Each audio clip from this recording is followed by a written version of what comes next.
उपस्थित महान भाव, सच बात तो यह है कि बताने की कोई बात ही नहीं।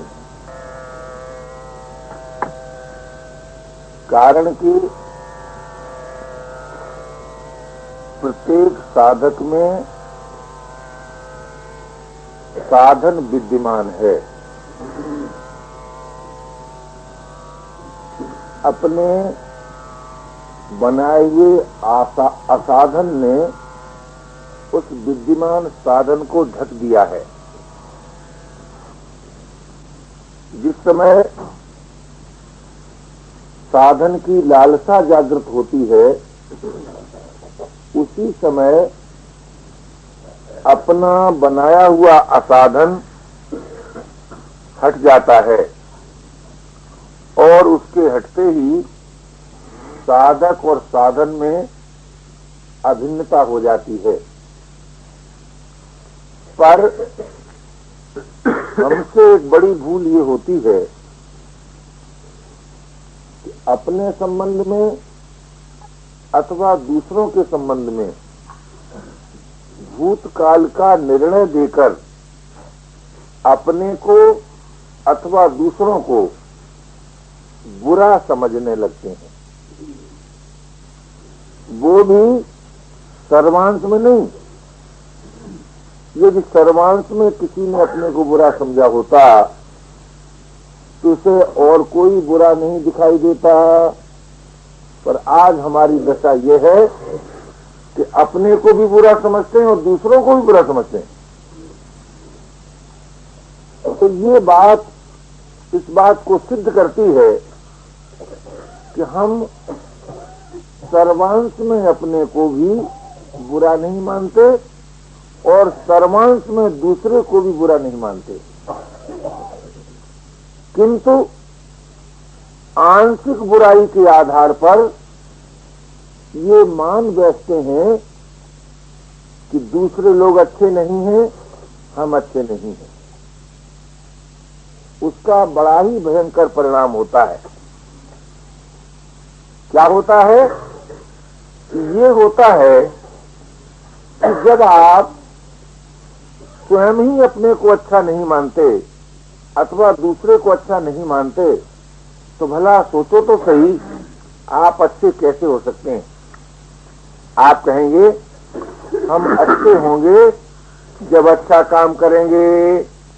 अगर हम आपसे पूछें कि बुरे कर्ता से अच्छा कर्म बनेगा, तो आपके पास कोई इस बात का उत्तर नहीं है कि बनेगा। तो पहले कर्म अच्छा होगा कि पहले कर्ता अच्छा होगा? जरा ध्यान दें। यदि आप ये मान लें कि पहले कर्म अच्छा होगा, तो बिना अच्छे कर्ता के कर्म अच्छा हो ही नहीं सकता। और यदि आप ये मान लें कि पहले कर्ता अच्छा होगा, तो फिर आपको वर्तमान में अपने को निर्दोष स्वीकार करना ही पड़ेगा। किंतु हम अपने को वर्तमान में निर्दोष स्वीकार करने के लिए राजी नहीं हैं।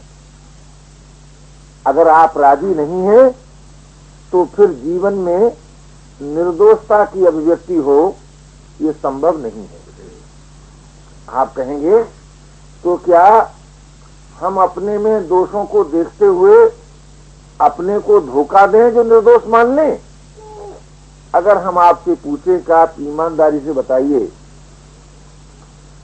किए हुए दोषों का प्रभाव है जीवन में अथवा आप दोषी हैं? आप कहेंगे कि किए हुए दोषों का प्रभाव ही दोष है। अगर प्रभाव ही दोष है तो फिर वो दोष कभी मिट ही नहीं सकता। प्रभाव दोष नहीं होता, प्रभाव होता है दोष के द्वारा उत्पन्न हुआ। तो जिसके द्वारा जो उत्पन्न होता है, यदि वो न रहे तो प्रभाव नहीं रहता। इसलिए आज एक मौलिक प्रश्न आता है सामने, और वो ये आता है क्या आप अपने को भला मानने के लिए राजी हैं? क्या आप दूसरों को भला मानने के लिए राजी हैं? यदि राजी हैं तो आप भी भले हो सकते हैं और दूसरे भी भले हो सकते हैं।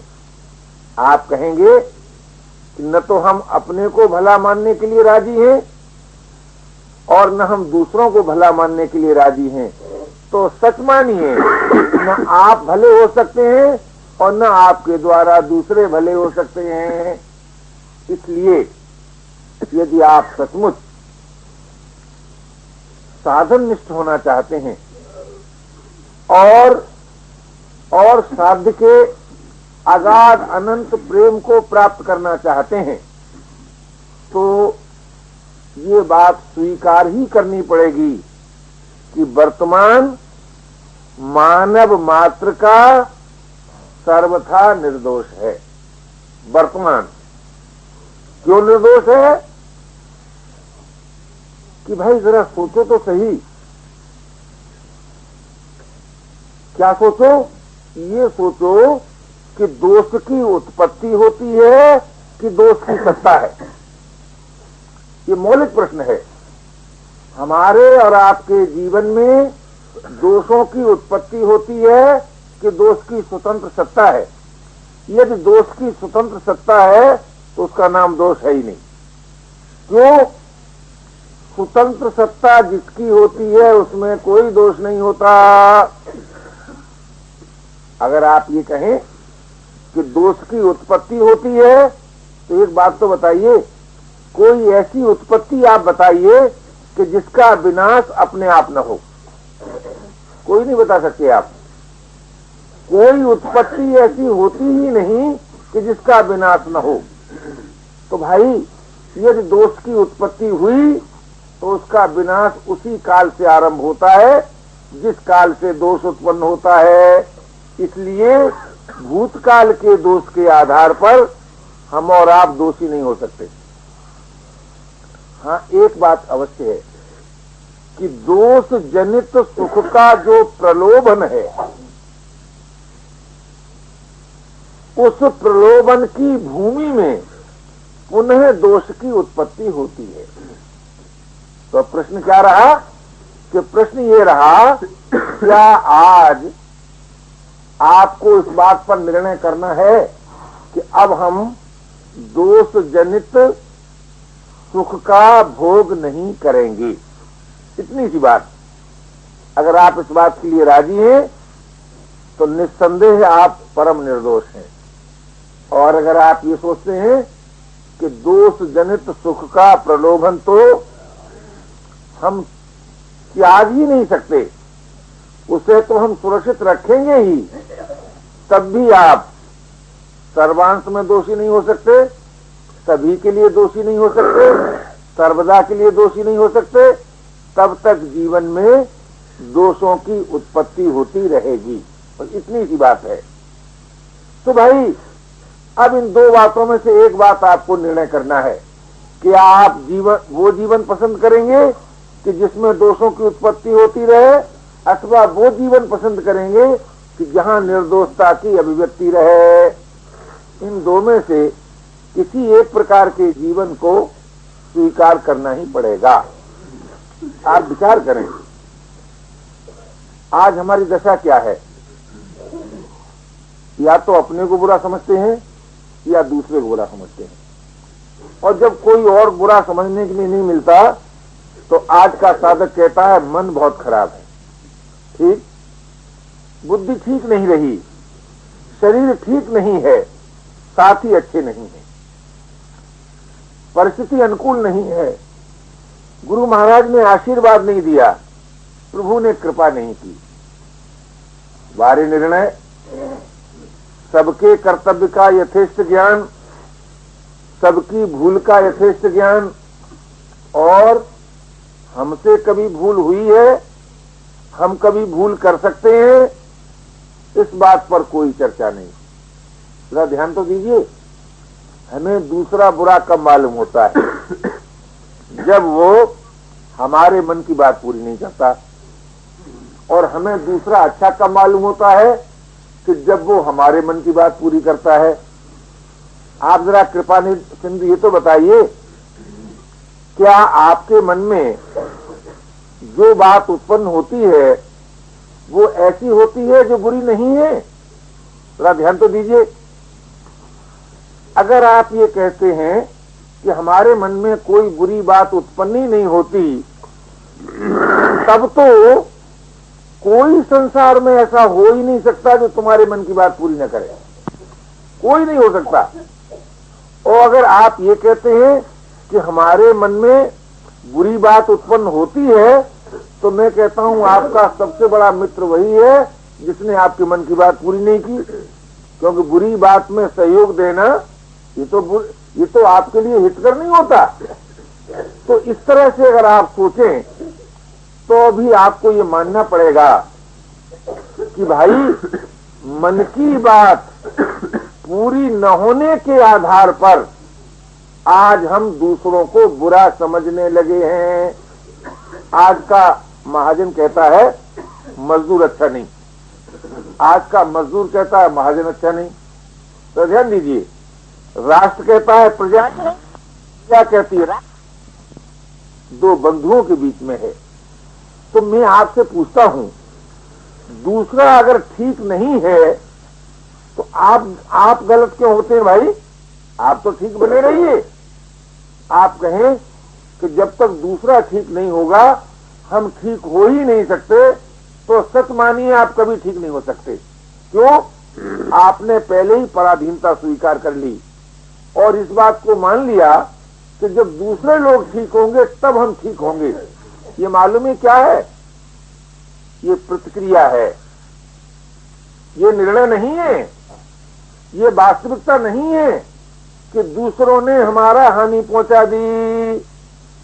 जो व्यक्ति, जो समाज, जो देश, जो वर्ग अपने दुख का कारण दूसरों ही को मानता रहेगा, आप सच मानिए वो कभी विकास नहीं कर सकता, उसका कभी विकास नहीं हो सकता। क्यों?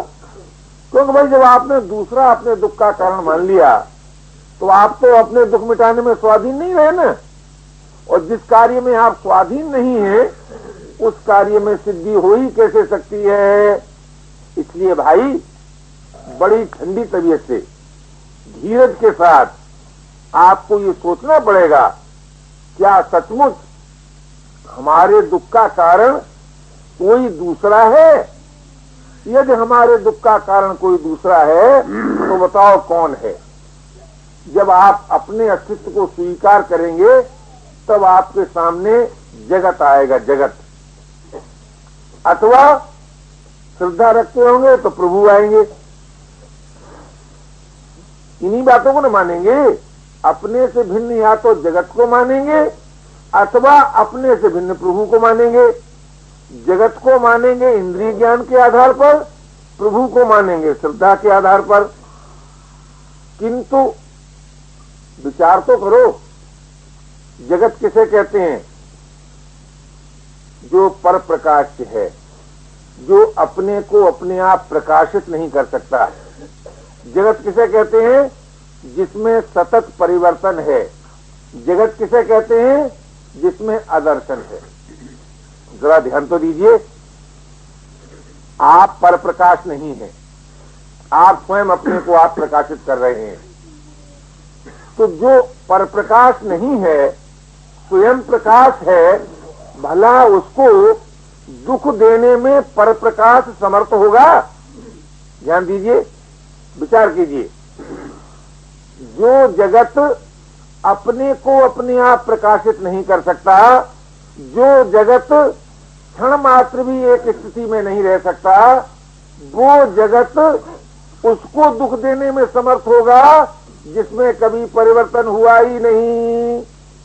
जो स्वयं प्रकाश है, तो स्वयं प्रकाश को पर प्रकाश दुख देने लग जाए, जरा ध्यान दीजिए, और स्वयं प्रकाश इस बात का निर्णय मान ले कि जगत ने हमको दुख दिया, जगत ने हमको दुख दिया, तो ये उसका मानना क्या उसकी ईमानदारी है या उसका ज्ञान है? न ज्ञान है न ईमानदारी है। तो फिर है क्या? तो फिर है क्या कि जगत की दासता ने जगत के द्वारा दुख देने की बात पढ़ाई, सिखाई, बताई। जगत की दास्ता ने। अब जरा सोचो तो सही, जगत की दास्ता स्वीकार किसने की? जगत की दास्ता किसने स्वीकार की? तो आपको विवश होकर मानना पड़ेगा मैंने की। तो दुख का कारण कौन हुआ? दुख का कारण कौन हुआ? आप कहेंगे मैं हुआ। जब जगत दुख का कारण मैं हुआ तो क्यों हुआ? कि जगत की दास्ता स्वीकार की। अच्छा भाई, जब आपको दुख का कारण मालूम हो गया कि जगत की दास्ता स्वीकार करने से मैं दुखी हुआ, अच्छा भाई उस दास्ता का त्याग कर दो, दुख मिट जाएगा। आप कहें कि नहीं नहीं, दुख मिट ही नहीं सकता। अगर दुख नहीं मिट सकता तो दुख के कारण का ज्ञान आपको कैसे हो गया? कैसे आपने निर्णय दे दिया कि अमुक हमको दुख देता है? ये निर्णय तो ज्ञान पूर्वक न होगा भाई। अमुक वर्ग कहो, अमुक व्यक्ति कहो, अमुक अवस्था कहो, अमुक परिस्थिति कहो, अगर हमको दुख देती है तो इस बात का ज्ञान के बिना निर्णय हो नहीं सकता। तो जब आपके ज्ञान का ही इसमें विरोध है कि भाई अगर हमारे जीवन में से वस्तुओं की दास्ता निकल जाए तो हमारे लिए वस्तु का न होना दुखद नहीं है। यदि हमारे जीवन में से व्यक्तियों की दास्ता निकल जाए तो व्यक्तियों का होना हमारे लिए दुखद नहीं है। यदि हमारे जीवन में से परिस्थितियों की दास्ता निकल जाए तो परिस्थितियों का होना हमारे लिए दुखद नहीं है। किंतु न तो हम वस्तु की दास्ता का त्याग करेंगे, न हम व्यक्ति की दास्ता का त्याग करेंगे, न हम परिस्थितियों की दास्ता का त्याग करेंगे, और दिन रात सोचते रहेंगे हम दुखी हैं और हमारे दुख का कारण दूसरे लोग हैं। ये साधक का सोचना नहीं है, ये विचारशील का सोचना नहीं है। ये तो उसका सोचना है कि जो एकमात्र सुख भोग में ही निरंतर रत रहना चाहता है, जो सुख की दास्ता से ऊपर नहीं उठना चाहता है, उसका ये सोचना ठीक है। अब ध्यान दीजिए और स्वयं विचार कीजिए कि पर प्रकाश वस्तुएं स्वयं प्रकाश को दुख नहीं दे सकती। अब यहाँ एक दार्शनिक थोड़ा विचार कर लो। आप कहेंगे कि हम ये मानने के लिए राजी नहीं हैं कि वस्तुओं से भिन्न भी हमारा जीवन है। मेरे जो सोचने का ढंग है वो कुछ अपने को सामने रख करके है। अगर कल्पना करो हम ये मान लें कि वस्तुओं से भिन्न हमारा कोई जीवन ही नहीं है, वस्तु ही हम हैं, तो मैं आपसे पूछता हूं, वस्तुओं से भिन्न हमारा कोई जीवन नहीं है, ये ज्ञान वस्तु को है कि आपको है? इस बात का जो ज्ञान हुआ आपको कि वस्तुओं से भिन्न हमारा जीवन नहीं है, तो ये ज्ञान वस्तु को है। अगर ये ज्ञान वस्तु को होता तो सच मानिए एटम बम ये कह देता कि मैं निर्दोष जापानियों के ऊपर नहीं गिरूंगा अथवा कमजोर जापानियों के ऊपर नहीं गिरूंगा, इनकार कर देता। लेकिन उस बेचारे ने कुछ नहीं कहा, कुछ नहीं कहा। और आप जानते हैं, अगर वस्तु में इस बात का ज्ञान होता तो जिस विज्ञान वेता ने एटम बम निकाला था उसकी बुद्धि उसको ये कहती कि अरे भाई देख एटम बम तो मेरे द्वारा तूने निकाला है ना, मेरे द्वारा तूने निकाला है, और तू अपने को पैसों के बदले में बेचकर क्यों मेरा दुरुपयोग करता है, उसकी बुद्धि उसे रोक देती। लेकिन न उसकी बुद्धि ने रोका, न एटम बम ने रोका। क्यों नहीं रोका? कि भाई वस्तु जो होती है उसमें शक्ति तो होती है। तो ध्यान दीजिए, वस्तु में शक्ति तो होती है किंतु वस्तु में ज्ञान नहीं होता। साधारण लोग क्या समझते हैं कि शक्ति के उपयोग को ज्ञान मान लेते हैं, शक्ति के कार्य को ज्ञान मान लेते हैं, और जो शक्ति के कार्य को ज्ञान मान लेते हैं वे ही लोग वस्तुओं के दास बन जाते हैं। आज क्या कारण है? एक आदमी सोचता है कि मैं तो बहुत बड़ा आदमी हो गया। किस लिए बड़ा आदमी हो गया?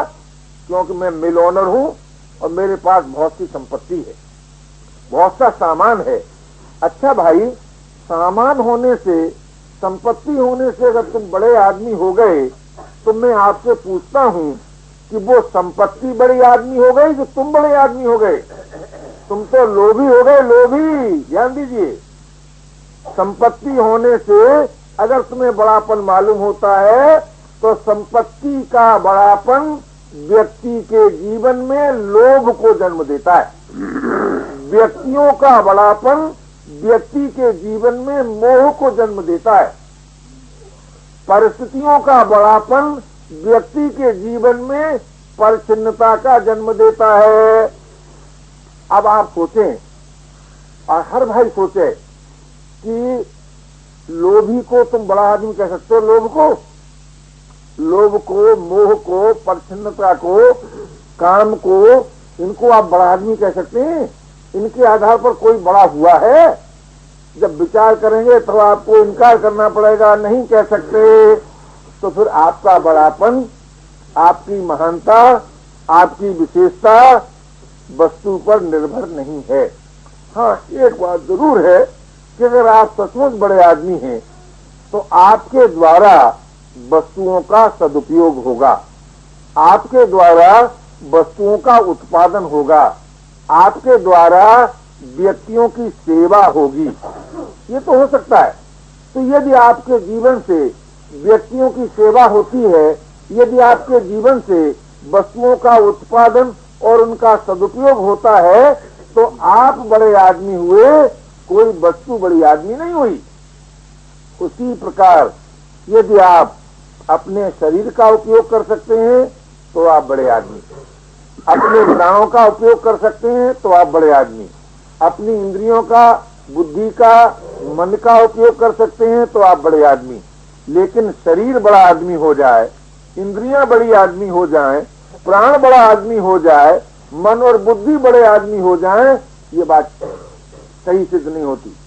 इसलिए भाई, जड़ जगत, पर प्रकाश जगत, परिवर्तनशील जगत आपको दुख नहीं दे सकता। अब आप कहेंगे, अच्छा ये बात हम माने लेते हैं कि जगत ने हमको दुख नहीं दिया, तो ये बात हम कैसे न माने कि प्रभु ने हमें दुख नहीं दिया? क्यों नहीं उन्होंने ऐसा विधान बनाया? क्यों नहीं उन्होंने ऐसा विधान बनाया कि किसी की मृत्यु नहीं होती, कोई बुढ़ा नहीं होता? मैं आपसे पूछता हूँ, आज अगर मृत्यु वाला विधान रोक दिया जाए, तुम्हारी बात मान ली जाए, तो मैं आपसे पूछता हूँ, जिस जगह आप बैठे हैं आपको जगह मिल जाती?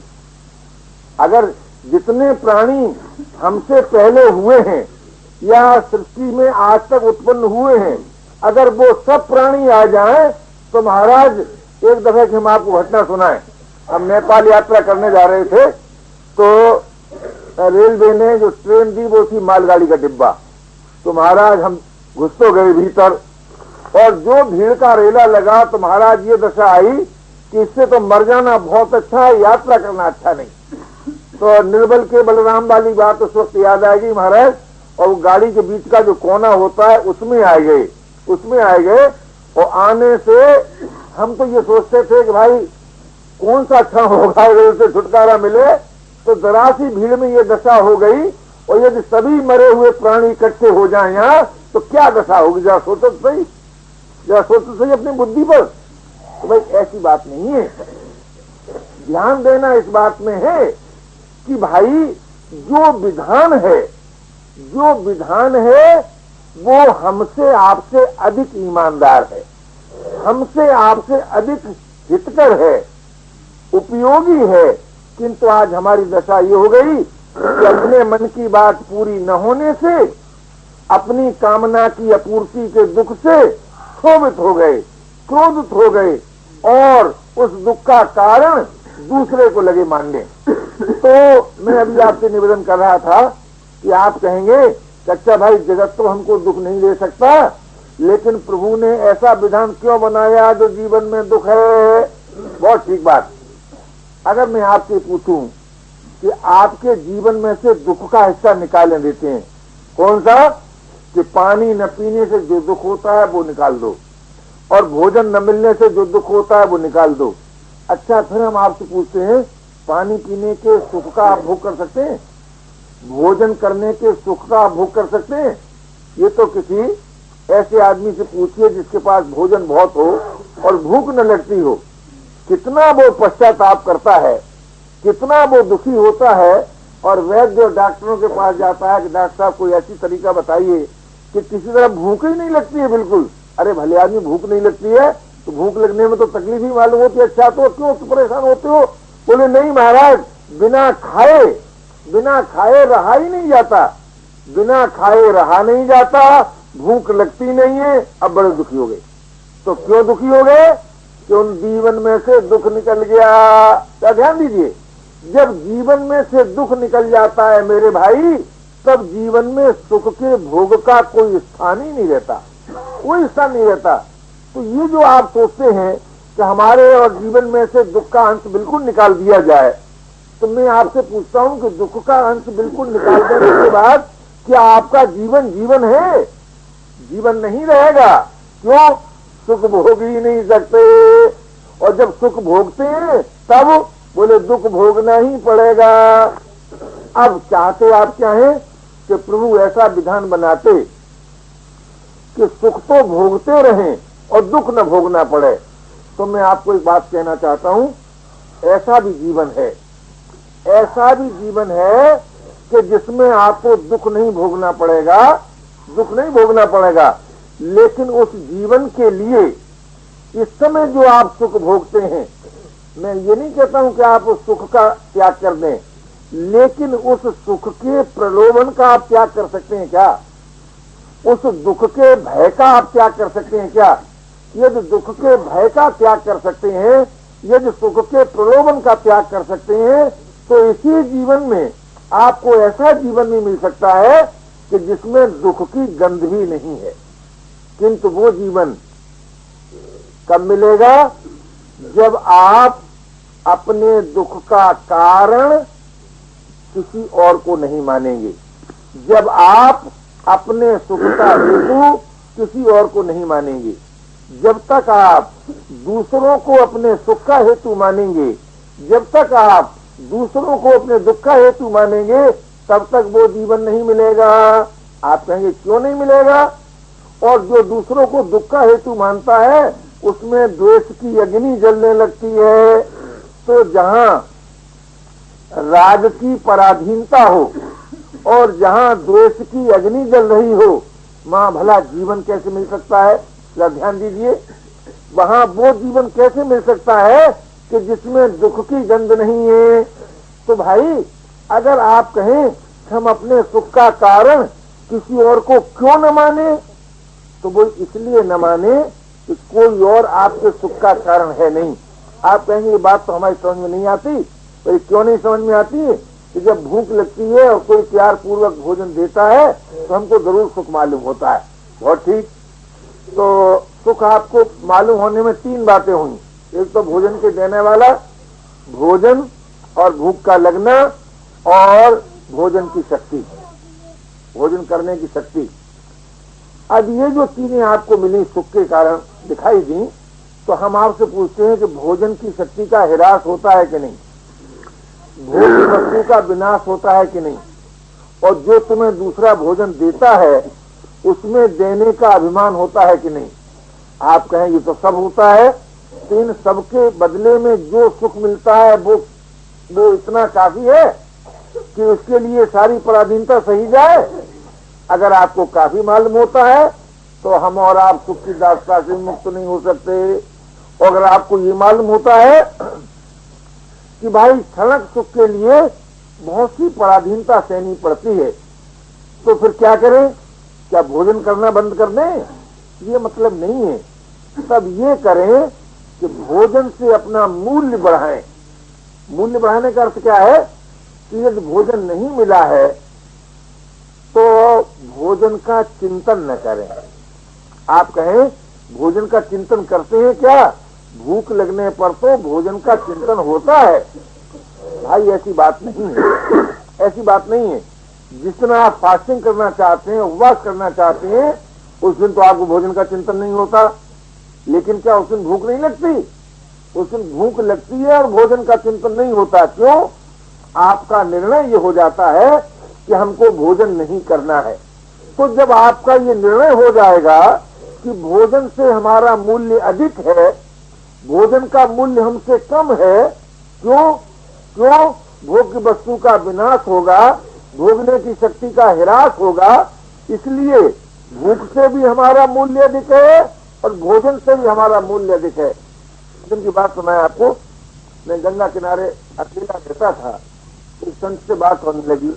मैंने कहा कि आपको सायंकाल की भूख नहीं लगती है? तो उन्होंने कहा भूख तो लगती है। तो मैंने पूछा क्या खाते हो? तो हंसकर कहा भूख को खाते हैं, भूख को खाते हैं। अब आप लगती है? तो उन्होंने कहा भूख तो लगती है। तो मैंने पूछा क्या खाते हो? तो हंसकर कहा भूख को खाते हैं, भूख को खाते हैं। अब आप लोगों को तो आश्चर्य होगा कि भूख भी खाई जाती है। लेकिन हाँ भाई, एक ऐसी स्टेज आ जाती है जीवन की कि जिसमें भूख खाई जाती है। तो भूख से भी यदि हम अपना मूल्य बढ़ा लें तो भोजन से भी अपना मूल्य बढ़ा सकते हैं। अगर आपने भूख से अपना मूल्य नहीं बढ़ाया, बोले भूख से अपना मूल्य बढ़ाना क्या? कि भूख लगने पर जब आप इतने अधीर हो जाते हैं, इतने व्याकुल हो जाते हैं कि हाय हाय रे भोजन नहीं मिलेगा तो तब जीवन ही नहीं रहेगा। तो भाई जीवन तो भोजन के मिलते हुए भी नहीं रहेगा। आपने सच मानिए, अगर हम भूखे मर जाएंगे तो आप खाते खाते भी मर जाएंगे, अमर नहीं हो जाएंगे। भोजन आज तक किसी को अमर कर नहीं सका, कर सकेगा नहीं। तो कहने का मेरा तात्पर्य है कि भूख से भी अपना मूल्य बढ़ाओ और भोजन से भी अपना मूल्य बढ़ाओ। तात्पर्य क्या निकला कि दुख से भी अपना मूल्य बढ़ाओ और सुख से भी अपना मूल्य बढ़ाओ। जब आप दुख और सुख दोनों से अपना मूल्य बढ़ाएंगे तब क्या होगा कि आप फिर अपने दुख का कारण किसी और को नहीं मानेंगे, अपने सुख का कारण किसी और को नहीं मानेंगे। जब आप अपने सुख दुख का कारण किसी और को नहीं मानेंगे तो न तो नवीन राज की उत्पत्ति होगी और न द्वेष की अग्नि जलेगी। जहाँ राज की उत्पत्ति नहीं होती, जरा ध्यान दीजिए, जब जीवन में राज की उत्पत्ति नहीं होती तब मालूम है क्या होता है? तब सहज योग की प्राप्ति होती है। राग रहित होते ही सहज योग की प्राप्ति। किसको? मानव मात्र को। ये मत सोचिए कि जो ईश्वर को मानता है उसी को योग की प्राप्ति होती है, अथवा जो आत्मा को मानता है उसी की योग की प्राप्ति होती है, अथवा जो जगत को मानता है उसी की योग की प्राप्ति होती है। ऐसी बात नहीं।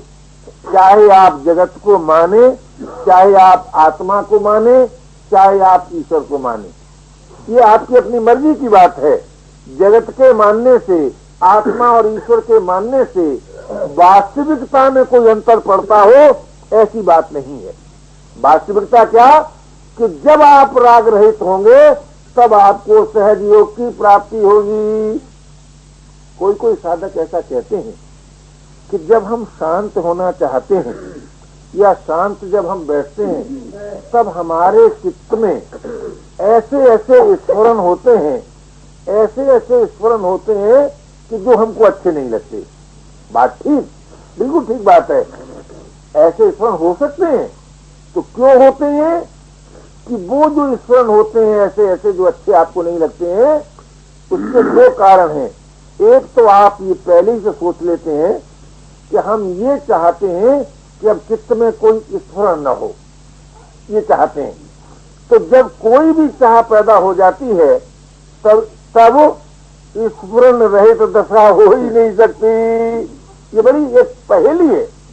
जो आदमी ये सोचता है कि मैं निर्विकल्प समाधि का सुख लेना चाहता हूँ, कम से कम जब तक ही वो चाहता है तब तक तो नहीं होगी, ये निश्चित बात है। तो होगी कैसे? बड़ी आश्चर्य की बात है कि चाहने पर निर्विकल्प समाधि नहीं होगी तो क्या न चाहने से होगी?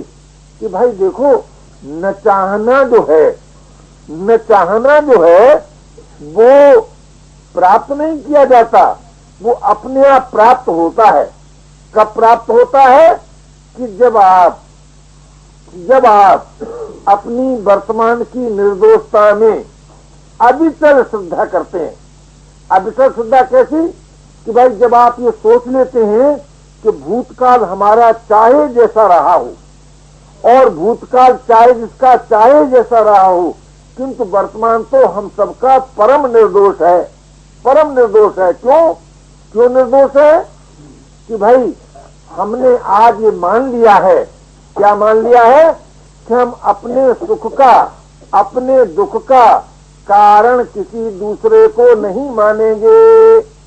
जब हम अपने सुख का कारण किसी दूसरे को नहीं मानेंगे, तब वस्तु और व्यक्ति से जो हमारा संबंध है, वस्तु और व्यक्ति की जो हमारे में आस्था है, आस्था, ठहराव, तो वो ठहराव मिट जाएगा और वो संबंध टूट जाएगा।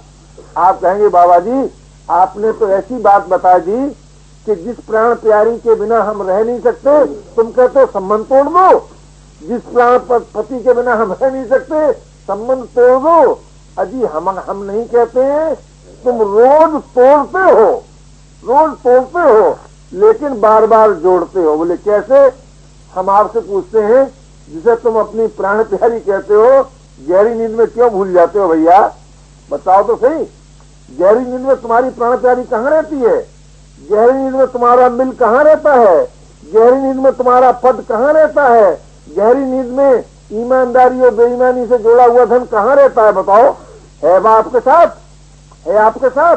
आपको मानना पड़ेगा नहीं। अगर हम पूछें कि गहरी नींद में भैया तुमको क्या दुख था, कहेंगे कोई दुख नहीं था, एक ही दुख था कि जड़ता थी, उसमें जड़ता थी। हम कहें भैया एक ऐसी नींद भी है कि जिसमें गहरी नींद के समान दुख नहीं है किंतु जड़ता नहीं है। तो बोले वो नींद तो हमको बहुत पसंद आएगी। तो वो नींद किसको मिलती है? वो नींद किसको मिलती है? वो नींद उसको मिलती है जो अपने सुख दुख का कारण दूसरे को नहीं मानता, अपने सुख दुख का कारण दूसरे को नहीं मानता, लेकिन इस बात का बड़ा ध्यान रखता है, किस बात का? कि कहीं मेरे द्वारा किसी को दुख न हो जाए, इस बात का ध्यान रखता है। आप कहेंगे कि जब कोई दूसरा किसी के सुख दुख का कारण नहीं है तो भला मैं कैसे किसी के दुख का कारण हो सकता हूँ? भाई ये बात तुम ठीक कहते हो, तुम हो नहीं सकते, लेकिन तुम होने की कोशिश करते हो। तुम होने की कोशिश करते हो, दूसरे को दुख देने की कोशिश करते हो। क्या? इससे बढ़कर आप किसी को क्या दुख देंगे जब आप दूसरे को बुरा समझ लेते हैं? जरा ध्यान दीजिए, जरा ध्यान दीजिए। इससे बढ़कर आप और किसी को दुख देने का प्रयास ही क्या करेंगे? क्या? अच्छा आप कहें कि अच्छा भाई आज से हम किसी को दुख देने का प्रयास नहीं करेंगे, तो आपको ये व्रत लेना पड़ेगा कि कोई दूसरा बुरा नहीं है, कोई दूसरा बुरा नहीं है। जब कोई दूसरा बुरा है ही नहीं तो हम आपको चैलेंज देते हैं कि आप मन में बुरा संकल्प उठा तो लीजिए। नहीं उठा सकते। इसलिए मैंने आपसे निवेदन किया कि अपने दुख का कारण किसी को और न मानने पर भी, अपने सुख का कारण किसी और को न मानने पर भी ये बात भी माननी पड़ेगी कि हम किसी को दुख देने का प्रयास कभी नहीं करेंगे। और सबसे बड़ा दुख यही है जीवन में, मेरे ख्याल से। आप सोचिएगा, इस वक्त विचार कीजिए, क्योंकि मानव सेवा संघ की नीति में अपना विचार किसी पर लादने का नियम नहीं है। आप सोचिएगा, जिस समय कोई आपको बुरा समझता है उस समय आपको कितना दुख होता है, उस समय आपको कितना दुख होता है। और दूसरी बात क्या होती है कि उसी समय आपके मन में ऐसी प्रतिक्रिया होती है कि जो आपको बुरा समझता है उसके दोष देखने में आपकी प्रवृत्ति स्वतः हो जाती है। जरा ध्यान दीजिए, हम ही को बुरा कहते हैं, ये भी तो बुरे हैं। ये बात उसी समय पैदा होती है। अगर आपको कोई बुरा नहीं समझता, जरा सोचिए, उतने उस समय आपके मन में कितना धीरज होता है और एक विचार का उदय होता है। क्या? कि देखो ये कितने भले आदमी हैं, कि हम जैसे साधारण व्यक्ति को भी भला आदमी मानते हैं, भला आदमी मानते हैं। और उसका प्रभाव क्या होता है कि जब हमको कोई बुरा समझता है तब तो हमारे में ये प्रवृत्ति उदय होती है कि हम दूसरे के दोष देखने लगते हैं, और जब हमें कोई भला समझता है तो हमारे जीवन में ये प्रवृत्ति होती है कि हम अपने दोष देखने लगते हैं कि हाय हाय, हम जैसे साधारण व्यक्ति को इतना आदर, इतना प्यार। हम एक अपने बचपन की घटना सुना है।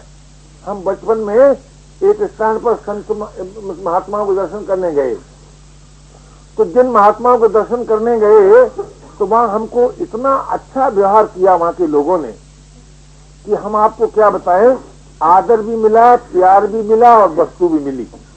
तो हमारे मन में ये संकल्प उठा कि महात्माओं के दर्शन करने मात्र में इतना सुख मिलता है तो न जाने महात्मा होने में कितना सुख मिलता होगा। मैं सच कहता हूं आपसे, किसी ने मुझे उपदेश नहीं किया, लेकिन उन संत प्रेमियों के व्यवहार का असर इतना जीवन पर पड़ा कि भाई महात्माओं के दर्शन करने के लिए हम आए थे और उसमें इतना सुख मिला कि सुंदर सा भोजन भी मिला, आदर भी मिला, प्यार भी मिला, सम्मान भी मिला, सब कुछ मिला, तो न जाने महात्मा होने में क्या मिलता होगा। तो कहने का मेरा तात्पर्य है कि जब आप किसी को बुरा समझने लगते हैं, किसी को बुरा समझने लगते हैं, तब दूसरों में क्या प्रतिक्रिया होती है, और जब आप किसी को भला समझते हैं तब दूसरों में क्या प्रतिक्रिया होती है। जब हमें कोई भला समझता है तब हमारे जीवन में क्या प्रतिक्रिया होती है, और जब हमें कोई बुरा समझता है तब हमारे जीवन में क्या प्रतिक्रिया होती है। इस संबंध में विचार करने से मुझे ऐसा मालूम होता है कि भाई सबसे बड़ी सेवा अपनी और दूसरे की, अपनी और दूसरे की, इसी में मुझे मालूम होती है कि मैं ऐसा मान लेता हूं कि दुनिया का सबसे बड़ा आदमी वही हो सकता है जो किसी को बुरा नहीं समझता, वो सबसे बड़ा आदमी हो सकता है। और दुनिया का सबसे बड़ा आदमी वो भी हो सकता है जो किसी से सुख की आशा नहीं करता, जो अपने दुख का कारण किसी और को नहीं मानता। जो अपने दुख का कारण किसी और को नहीं मानेगा वो निस्संदेह इसी जीवन में महापुरुष हो जाएगा। जो अपने सुख का कारण किसी और को नहीं मानेगा वो इसी जीवन में महापुरुष हो जाएगा। जो दूसरे को बुरा नहीं समझेगा वो महापुरुष हो जाएगा, इसमें कोई संदेह की बात नहीं। मैं आपसे पूछता हूं, इन तीनों बातों के मानने में आपको क्या आपत्ति होती है, क्या कठिनाई होती है, और इन तीनों बातों के न मानने से आपकी क्या हानि होती है? अगर आप बता सके मुझे तो मैं जब 9 और 11 का जो समय है उसमें हर एक भाई से मैं बात कर सकता हूं कि क्या कठिनाई होती है और क्या हानि होती है। मैं आपको विश्वास दिलाता हूं, न कोई कठिनाई होती है न कोई हानि होती है। हम सब महापुरुष हो सकते हैं। क्यों हो सकते हैं? क्योंकि उससे हमारी जाति एकता है। महानता से मानव मात्र की, प्राणी मात्र की स्वरूप की एकता भी है, जाति एकता भी है। स्वरूप की एकता से मतलब क्या कि दूरी है नहीं, भेद है नहीं। जाति एकता से क्या मतलब कि नित्य संबंध है। अब ये दार्शनिक चर्चा है कि भाई किसी ने जाति एकता मानी और किसी ने स्वरूप की एकता मानी, इस चक्कर में आपको पढ़ने की जरूरत नहीं है। लेकिन जरूरत इस बात की अवश्य है कि आप दूसरे के साथ सबसे बड़ी भलाई यही कर सकते हैं कि आप उसे बुरा न समझें। वो चाहे जैसा है उसी पर छोड़ दें, लेकिन आप किसी को बुरा न समझें। जिस समय आप किसी को बुरा नहीं समझेंगे, सुखियों को देखकर क्रोध नहीं आएगा महाराज, ईर्ष्या नहीं पैदा होगी है, और दुखियों को देखकर अभिमान नहीं आएगा। जब दुखियों को देखकर अभिमान नहीं आएगा तो करुणा आएगी। जब सुखियों को देखकर क्षोभ नहीं होगा, क्रोध नहीं होगा, तब प्रसन्नता आएगी। एक सज्जन मेरे पास आए और उन्होंने यहां तक कहा, कम्युनिस्ट विचार के थे इलाहाबाद में, यहां तक कहा कि देखिए मैं ईश्वर पर तो विश्वास नहीं करता हूं और तुम्हारे धर्म कर्म पर भी ज्यादा विश्वास नहीं करता हूं, लेकिन मुझे तुम मालूम होते हो मैं तुम पर विश्वास करता हूं और उसने पिताजी कह के कहा, पिताजी कोई सुंदर बात बताओ। तो मैंने कहा एक बात मैं बताना चाहता हूं कि तुम किसी सुखी को देखकर क्षोभित मत होना, बस ये बात मान लो तुम। मैं नहीं कहता तुमसे कि तुम ईश्वर को मान लो, मैं नहीं कहता कि तुमसे कि तुम धर्म को मान लो, लेकिन किसी सुखी को देखकर क्षोभित मत होना। क्यों? जब तुम सुखी को देखकर क्षोभित नहीं होगे तब तुम्हारे जीवन में प्रतिहिंसा नहीं आएगी। जब प्रतिहिंसा नहीं आएगी तो चित्त शांत होगा, और जब चित्त शांत होगा तो उसमें विचार का उदय होगा।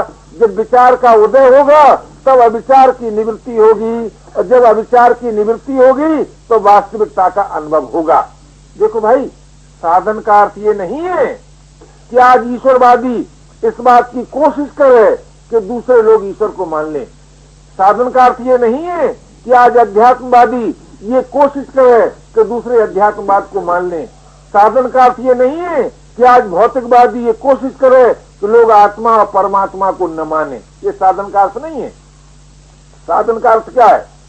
आप जो मानते हैं, आपको जो अच्छा लगता है उसको आप माने, और उस मान्यता के आधार पर अपने को इतना सुंदर बना लें, इतना सुंदर बना लें कि आपको अपने सुख दुख का कारण दूसरा न मालूम पड़े। आप कहें कि अगर कोई मालूम पड़ा तो उसमें हानि क्या? कि भाई देखो, जब तक आपको अपने सुख दुख का कारण दूसरा मालूम पड़ेगा तब तक आप राग द्वेष रहित नहीं हो सकते, और जब राग द्वेष रहित नहीं हो सकते तो न तो भौतिकवाद की दृष्टि से आपको चिर शांति मिल सकती है और न आपका जीवन विधान हो सकता है। देखिए, भौतिक दर्शन ने हमें क्या दिया? हमें बड़ी सुंदर ये चीज दी कि भौतिक दर्शन पर विश्वास करने से हर भाई चिर शांति को पा सकता है। भाई बहन का जीवन समाज के लिए विधान बन सकता है। आप कहें कैसे? कि भौतिक दर्शन का तात्पर्य क्या है? भौतिक दर्शन का तात्पर्य है कि समस्त सृष्टि एक है। ये भौतिक दर्शन। जहां समस्त सृष्टि एक है तो कोई गैर होगा, आपको मानना पड़ेगा नहीं। कोई और होगा, आपको मानना पड़ेगा नहीं। जब गैरियत नहीं रहती जीवन में, जब गैरियत नहीं रहती तब क्या रहता है? प्रीति का उदय होता है। और जब कोई और नहीं रहता तब क्या होता है? बोले निर्भयता का उदय होता है। कोई और ही न हमको भय देता है। आज तो भौतिक दर्शन से हम बहुत दूर हैं। अगर भौतिक दर्शन से दूर न होते तो अमेरिका को रूस का भय क्यों लगता, और रूस को अमेरिका का भय क्यों लगता, और पाकिस्तान को हिंदुस्तान का भय क्यों लगता, और हिंदुस्तान का पाकिस्तान को भय क्यों लगता? आप सोचिए, सृष्टि एक है। जब सृष्टि एक है तो कोई और है ही नहीं। अब भाई, जब कोई और नहीं है तो भय कैसा? जब कोई गैर नहीं है तो प्रीत क्यों नहीं? क्यों नहीं आज रूस और अमेरिका के बीच में मित्रता होती? क्यों नहीं आज पाकिस्तान और हिंदुस्तान के बीच में मित्रता होती? क्यों नहीं आज एक प्रांत दूसरे प्रांत से मित्रता नहीं क्यों नहीं करता? क्यों नहीं आज एक वर्ग दूसरे वर्ग से प्रेम क्यों नहीं करता? इसलिए नहीं करता कि वो भौतिक दर्शन पर भी आस्था नहीं रखता। तो भौतिक दर्शन की साधना का अर्थ क्या? आज से हम समस्त विश्व को एक मानेंगे, और समस्त विश्व को एक मानकर, समस्त विश्व को एक मानकर सब किसी का बुरा नहीं चाहेंगे, किसी का बुरा नहीं चाहेंगे, किसी के साथ बुराई नहीं करेंगे। यही ना भौतिक दर्शन की साधना है।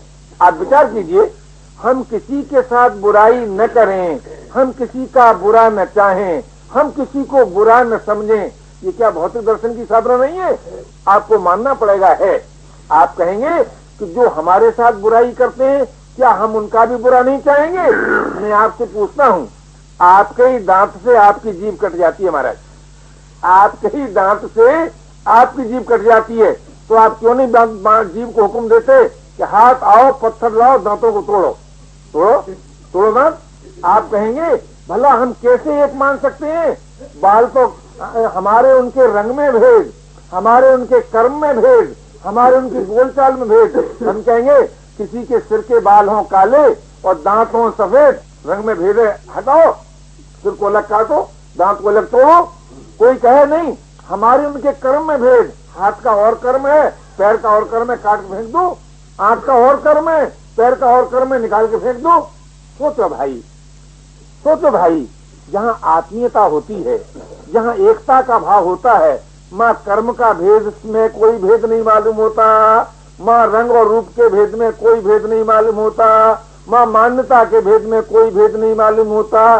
तो भौतिक दर्शन ने हमें ये नहीं बताया, हमें ये नहीं बताया कि कोई बुरा है, कोई बुरा है, अपितु तो ये बताया कि हम और वो एक हैं।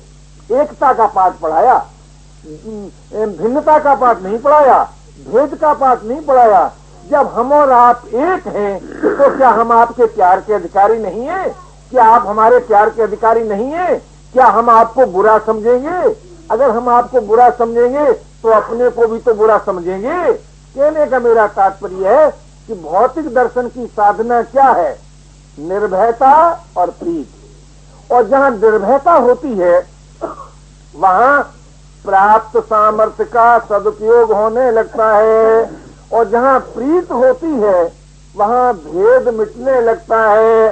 तो प्रीत और निर्भयता को संपादन करना ये भौतिक दर्शन की बात है।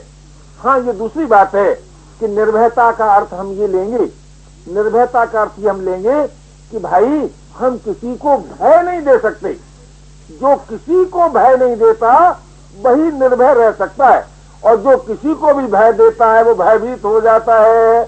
आज आप जानते हैं आज की लड़ाइयां छिप कर होती हैं, अपने को बचा करके होती। क्यों? भयभीत हैं। भयभीत होने से बल का सदुपयोग नहीं कर सकते।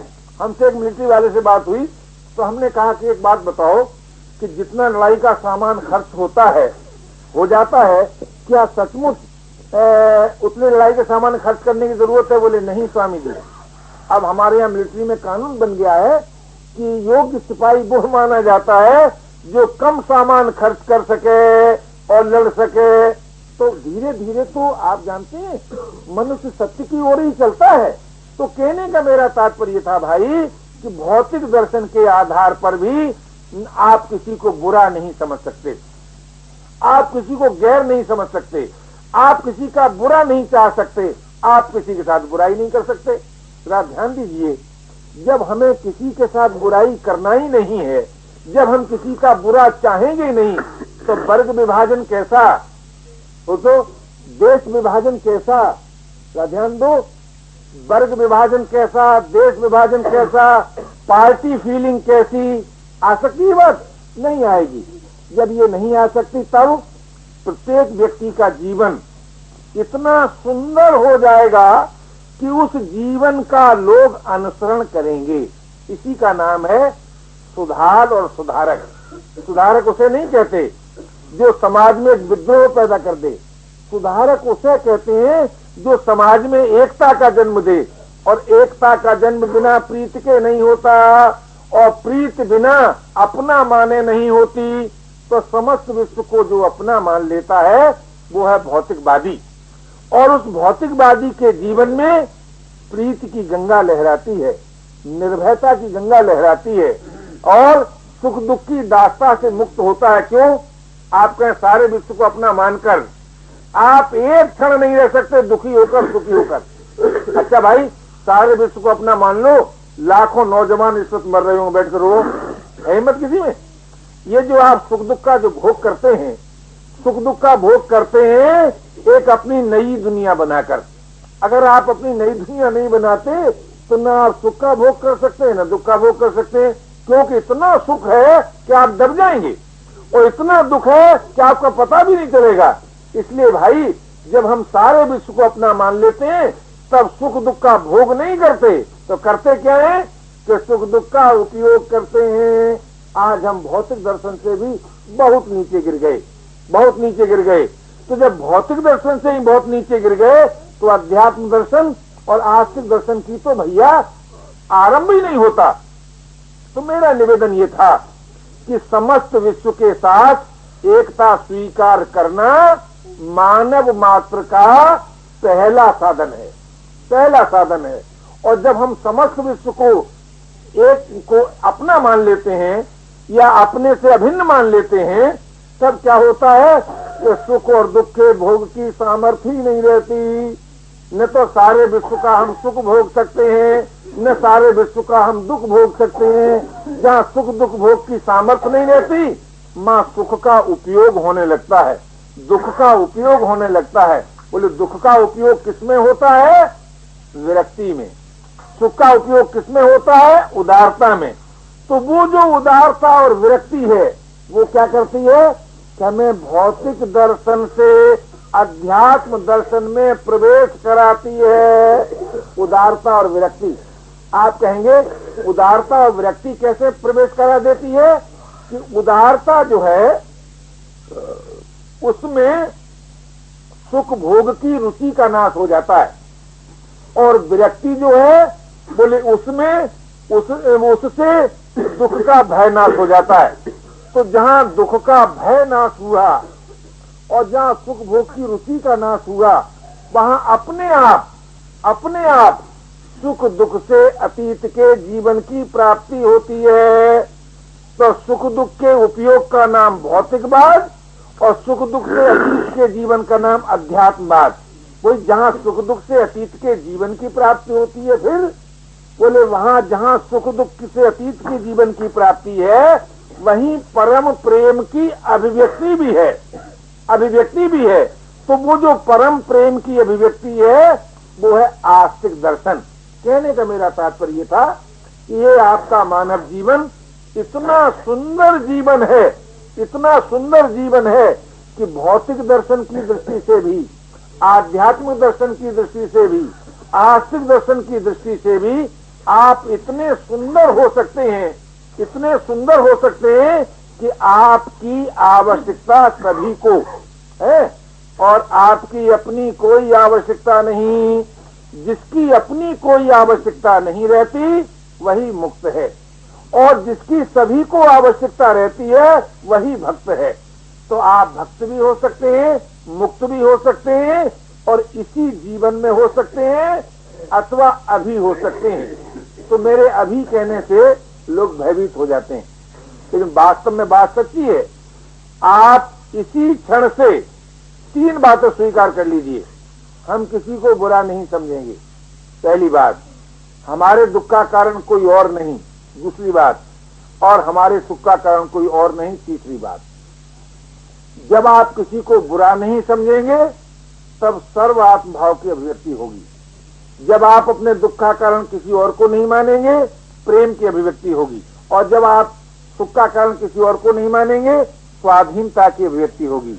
सर्वात्म भाव, प्रेम और स्वाधीनता, यह है आपका मानव जीवन।